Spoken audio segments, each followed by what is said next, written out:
Saya Alexa. Saya Destiani. Saya Firna Agustina. Saya Kanaya Reisa. Saya Rika Suliat Aprilianti. Saya Vika Belva Tabita. Saya Ulan Sari.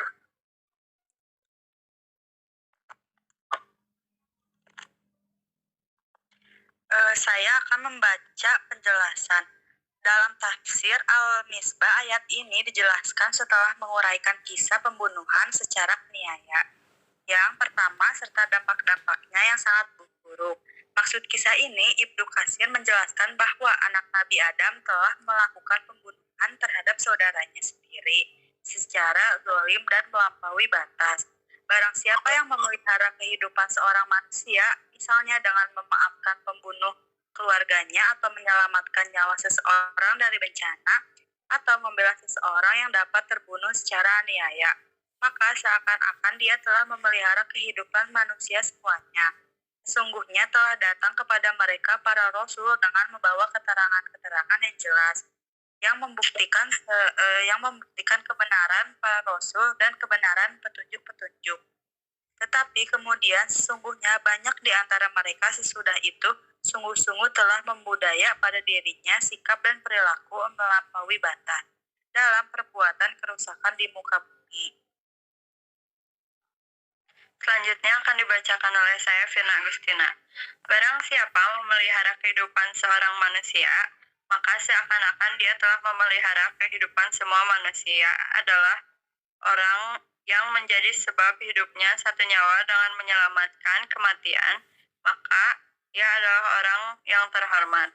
Karena orang tersebut mampu menyelamatkan seluruh manusia dengan sifat-sifat yang mulia, yakni kasih sayang, cinta, memuliakan hak hidup manusia dan melaksanakan perintah syariat. Ayat ini menurut Al-Maraghi menunjukkan keharusan menjaga persatuan dan memperhatikan kemanusiaan dalam kehidupan sosial, serta menjauhi dari sesuatu yang membahayakan individu. Merusak kehormatan individu sama dengan merusak kehormatan seluruh individu atau masyarakat. Sebaliknya, menjaga hak individu berarti sama dengan menjaga hak seluruh individu atau masyarakat. Bahkan dalam Al-Quran banyak dijumpai petunjuk yang mengajak kepada persatuan umat dan saling menjaga. Inilah landasan para umat terdahulu hingga sekarang. Selanjutnya akan dibacakan oleh Alexa. Baik, selanjutnya saya akan membacakan secara singkat larangan. Secara singkat, larangan tersebut adalah membunuh orang lain tanpa alasan yang dibenarkan agama dan membuat kerusakan di bumi. Keduanya sangat penting dalam mewujudkan persatuan dan jaminan keamanan di kehidupan masyarakat bagi seorang muslim.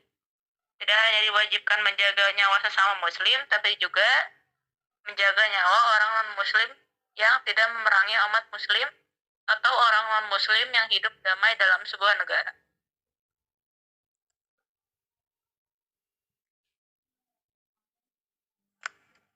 Kemudian ada hadis yang terkait dengan menjaga kehidupan manusia. Di antara hadis yang berhubungan dengan menjaga kehidupan manusia adalah hadis yang diceritakan oleh Abdullah bin Amr bahwa Rasulullah Shallallahu Alaihi Wasallam melarang membunuh muahad, seperti diriwayatkan Al-Bukhari dalam kitab Al-Jami Al-Sahih juz 4 disebutkan.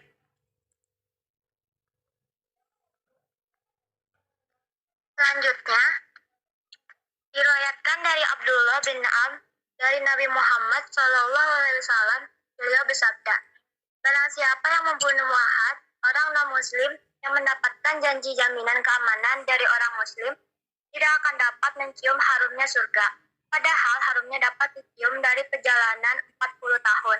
Hadis riwayat Al-Bukhari. Dalam hadis lain, Nabi SAW juga menjelaskan larangan seorang muslim menzalimi muahad, tidak memerangi orang muslim dan mendapatkan jaminan keamanan.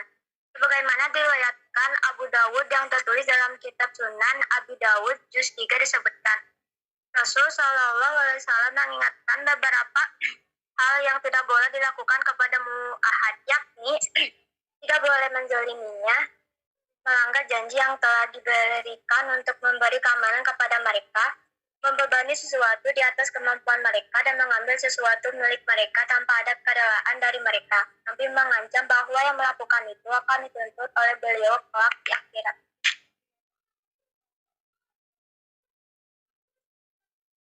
Selanjutnya akan dibacakan oleh saya.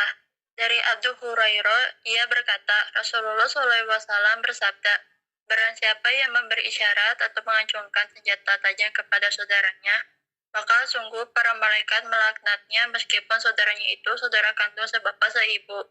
Hadis riwayat Muslim. Dari hadis di atas menjelaskan sangat berharganya kehormatan seseorang muslim sehingga dilarang keras untuk menakut-nakuti dan membawa sesuatu apapun yang akan menyakiti dan mengganggu orang lain. Kemudian bagi orang yang menumpahkan darah, dalam hadis Nabi Muhammad SAW ditegaskan nanti di akhirat dia termasuk orang yang bangkrut meskipun dia dalam hidup di dunia rajin sholat, puasa, dan zakat. Sebagaimana dalam hadis Nabi Muhammad SAW. Selanjutnya, dari Abu Hurairah bahwasanya Rasulullah SAW bersabda, tahukah kamu siapakah orang yang bangkrut ini? Para sahabat menjawab, orang bangkrut di antara kami adalah orang yang tidak mempunyai dirham dan harta benda. Maka beliau bersabda, sesungguhnya orang yang sangat bangkrut dari umatku adalah orang yang datang pada hari kiamat membawa salat, puasa, dan zakat, tetapi di samping itu juga pernah mencaci, menuduh, maka harta, menumpahkan darah, dan memukul, maka kebaikan dirikan ke si ini dan kebaikannya diberikan ke si ini, maka apabila telah habis kebaikannya sedangkan belum terbayar semua tuntutan orang-orang yang lainnya, diambilkan dosa-dosa orang yang pernah dizolimi untuk dipukul kepada kemudian dilemparkan ke neraka. Sekian dari kelompok kami, maaf bila ada kesalahan kata. Terima kasih.